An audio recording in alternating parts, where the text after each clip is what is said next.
please meet Brianna Davis from Vanderbilt. She's here to talk to you about shades. Go ahead, Brianna. So I'm Brianna. I attend Vanderbilt. I'm a computer science major and I'm the founder of Shades. And today we're going to be talking about the $500 billion beauty industry.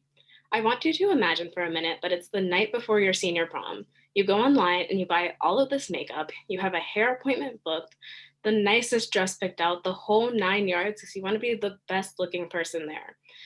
The night before you go and do a trial one with your makeup, you look in the mirror and you look like this. Okay, you look like this. Nobody wants to look like this at their senior prom. So let's imagine for a second that I had some way of trying this lipstick on before I bought it to see that it had just looked this bad on me and that I could have picked out a color that would have looked better and looked like this. So this image is produced from our software, and this lipstick in the image is the same lipstick that I'm wearing right now. So a little bit more about buying makeup. It's very hard to find makeup in store. One makeup company can have 50 different foundation shades, and you spend all of this time swatching it on your skin to hopefully get one that looks good. And that's just one company. Now imagine that you're doing this online and you're just comparing your skin to a computer screen, hoping that you get the right product in the mail. Or you can compare yourself to the model that's in the photo, but if they look different from you, then the product might not look the same. Take this lipstick, for example. This is the same lipstick on both me and my friend, but it looks like two completely different lipsticks. So how do we know what version of this lipstick we're getting when we buy it online? We don't, and for that reason, I decided to create Shades. We're making sure that people get the right look, always, and we're helping makeup companies sell more makeup, as well as reduce the cost associated with returns from products that don't work. So we are a SaaS service, so we want to integrate our software directly into these makeup companies' websites, so users, as they scroll through the website, can just see these products show up on their face. On the back end, after they upload their photo, we run image analysis, facial recognition, and are using machine learning to make sure that we give as accurate as a look as possible. This is our website right now, and it's used for us to show what we want our product to look like when integrated into these makeup companies' websites. And additionally, in the next few weeks, we are launching a website coded completely by ourselves so that we can allow people to make accounts and upload their photos and see what they would look like with these products that we have, so we can get feedback to make our software even better. So who are we? I'm Brianna Davis, like I said, computer science major and go to Vanderbilt. I'm also the CEO and founder. I work on both the front end and the back end of the software, as well as the business side. This is Jonah Buchanan. He's the CTO. He also goes to Vanderbilt and is also a computer science major, and he works primarily on the back end. We were once classmates our sophomore year, and now we're business partners. So our business plan. We have a dual revenue stream business plan where we want to license our software with a yearly contract and charge an overhead cost per product sold from directly using our software. So pretty much what that means is that if someone buys a product directly after looking at the photo that our software produces, we will get a small portion of that profit. Additionally, we want to have a flexible plan so that we can work with companies of all different sizes instead of being limited to companies in just a specific range. So some people that we're looking at to be our early adopters are companies like The Beauty Bakery, Lip Tinted, and Sugar Pill.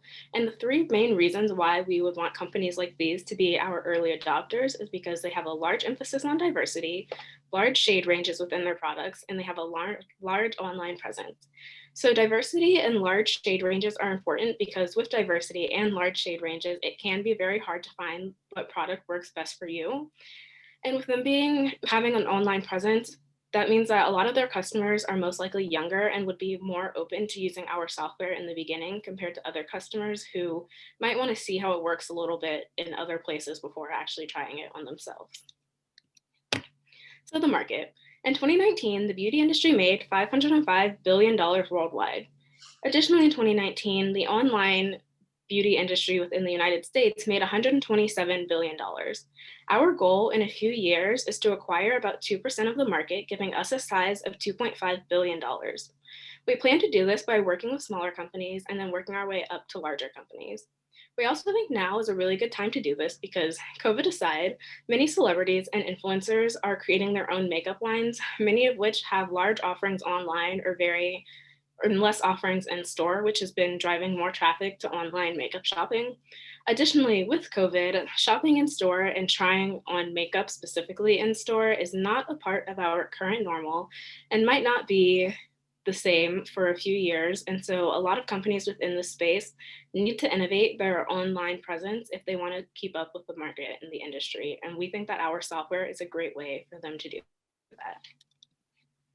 So our main competition is Modiface, and the main difference between us and Modiface is that they were bought by L'Oreal a few years ago, and we do not want to buy or to sell to just one company. We want to be able to have control over our software and be able to work with companies of all different sizes. Additionally, some other competition that we have are social media sites such as Snapchat, Instagram, and YouTube, or other platforms that have at one point implemented some sort of AI beauty filter.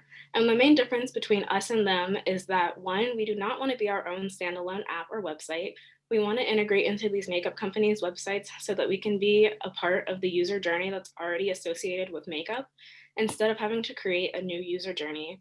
Additionally, we're not just overlaying a stock beauty filter onto everyone, we're actually taking analysis of the image with the color of the product to make sure that it looks unique to how it will look on that person, because as we've seen earlier, one product might not look the same on everybody.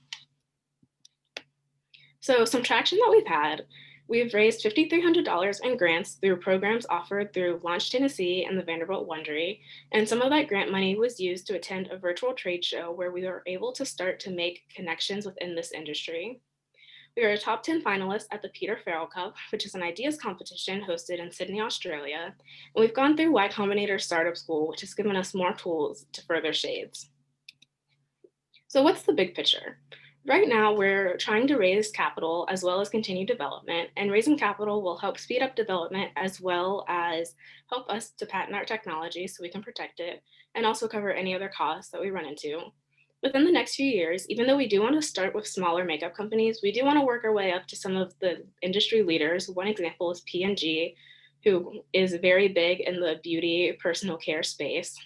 And then in the future, we want to be able to expand our software to other industries, such as the healthcare and dental industries, because we feel like with facial recognition, it would be easy to manipulate to use it within the healthcare and dental industries, as well as we don't feel that there's much there right now. I was talking to my sister who's about to be a resident for oral surgery, and I asked her if she thought that this could be applicable to dentistry, and she said that she thinks it could be because it would help prepare dentists for knowing what someone is coming in with and just prepare before the appointments.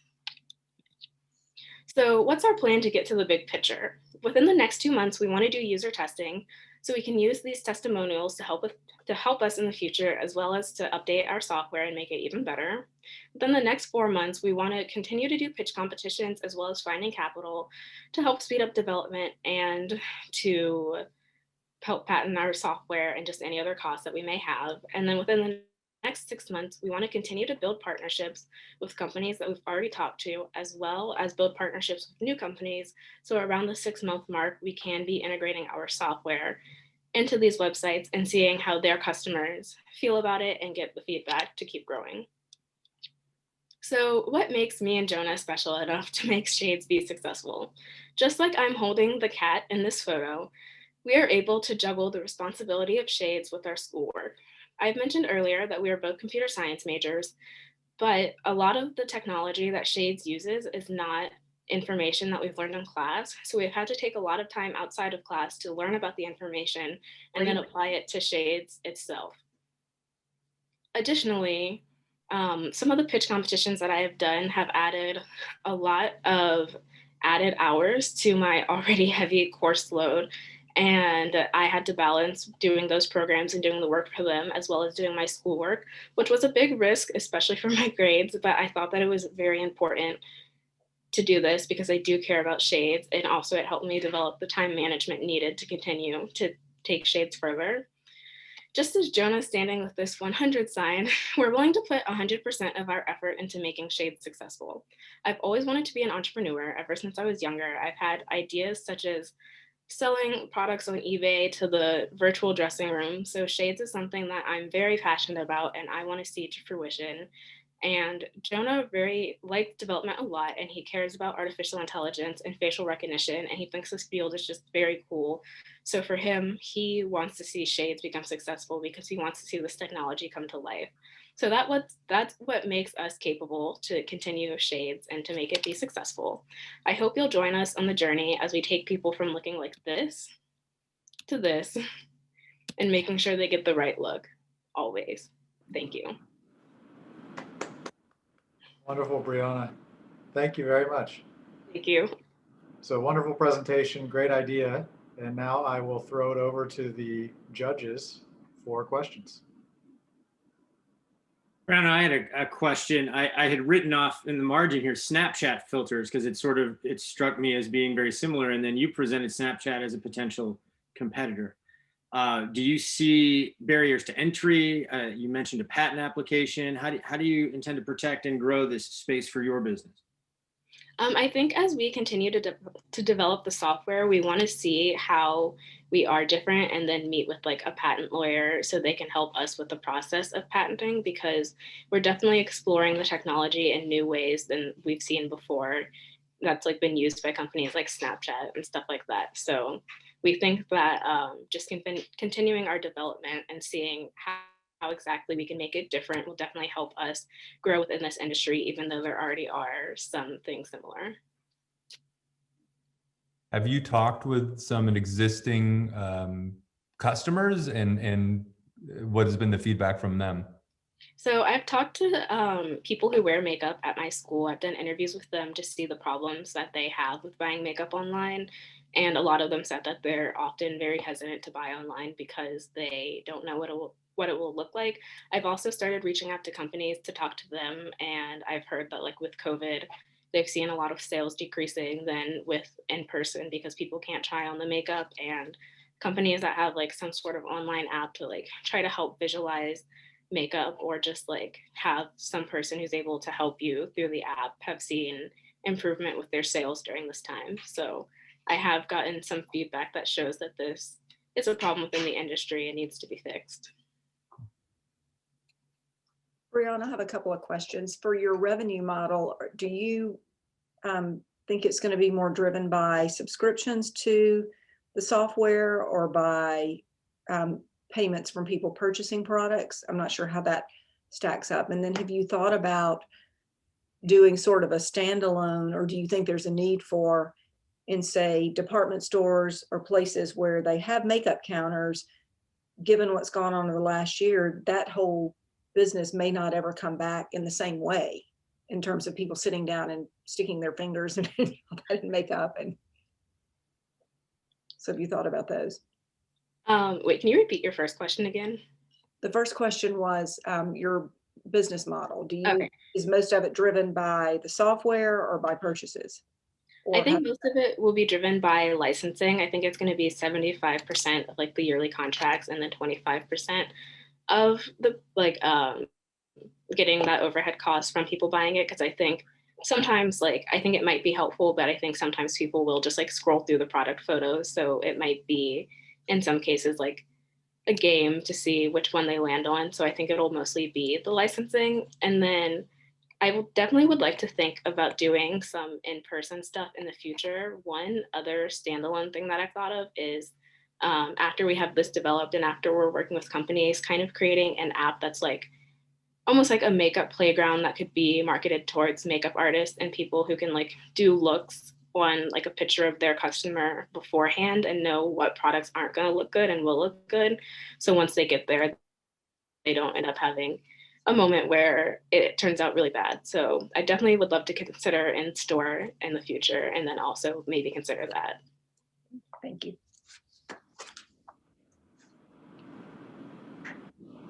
Throughout this process that you've gone through of kind of interviewing end users as well as the enterprise clients, what was something that surprised you the most as you've gone through that experience? I think one thing that surprised me in the beginning that I didn't really know about is that sometimes there's more discounts to buy makeup online than in store. And so that's like a really huge incentive to drive people online, but people are still very hesitant because they don't always know how it looks. So I think that was one really big thing that surprised me. You said you always kind of wanted to be an entrepreneur. Why? What's the drive?